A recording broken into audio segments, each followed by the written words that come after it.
Okay, a quick note on fractions. When we are adding or subtracting fractions, we need to have a common denominator to complete your operation. So 3/4 plus 1/5, the denominators are not the same, and so I have to find the lowest common denominator. The lowest number that divides both into 3/4 and 1/5 happens to be 20, and so we will need to change both of these denominators. We will multiply this denominator by 5/5, this fraction by 5/5, and this one by 4/4, and that will allow us to go ahead and get the denominators the same. So that will result in 15/20 plus 4/20, and then when we add, that gives us 19/20. There's a nice little shortcut to this process. 3/4 plus 1/5. What you would do is you would first multiply these together. 3 times 5 is 15. Then you multiply these together. 1 times 4 is 4, and you keep the sign.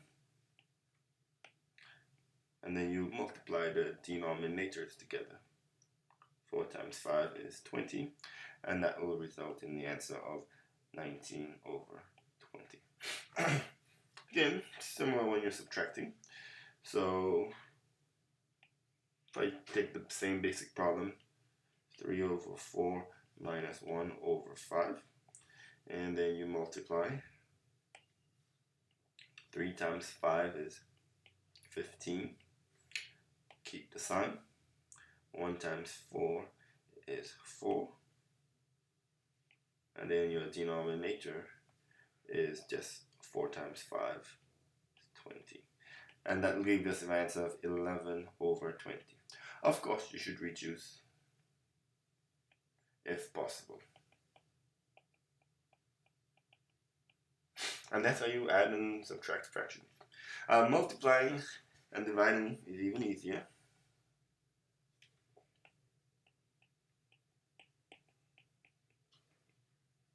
When you're multiplying fractions, so let's say 2/6 times 9/5, you simply just multiply across. 2 times 9 is 18, 6 times 5 is 30, and then of course you reduce. In this case right here, you could divide both of these by, I believe, 6. And so when you divide by 6, 18 divided by 6 is 3. 30 divided by 6 is 5. And so that leaves me with the fractions 3/5. Of course, you could do your reduction before you multiply. And any numerator can be reduced with any denominator. So, for example, the 2 and the 6 can be both divided by 2. So divide, that becomes 1. That divide becomes 3. And then I have a 3 and a 9. Again, a numerator and a denominator. So I can go ahead and cancel those. So the 3 cancels, becomes a 1. The 9 cancels and becomes a 3. Right? You're just reducing before you multiply. But of course, you just multiply across. 1 times 3 is 3. 1 times 5 is 5. And of course, we get the same answer. So again, multiplying is actually pretty straightforward, I think. Just multiply across. That's what I always do, and then simplify. But obviously, simplifying first makes the number smaller, which makes your life easier. Division is simply to flip the second term and multiply. 2/6 divided by 3/10 becomes 2/6 multiplied by 10/3. The classic keep, change, flip. You keep the first term, you change the second term, and you flip the first term.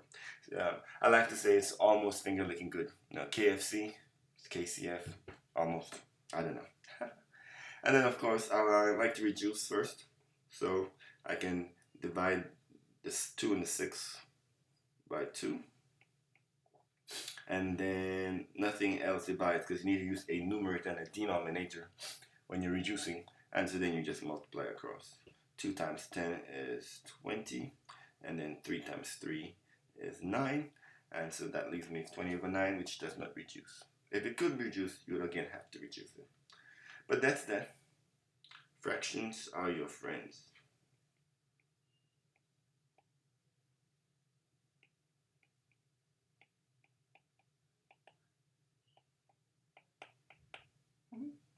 Smiley face.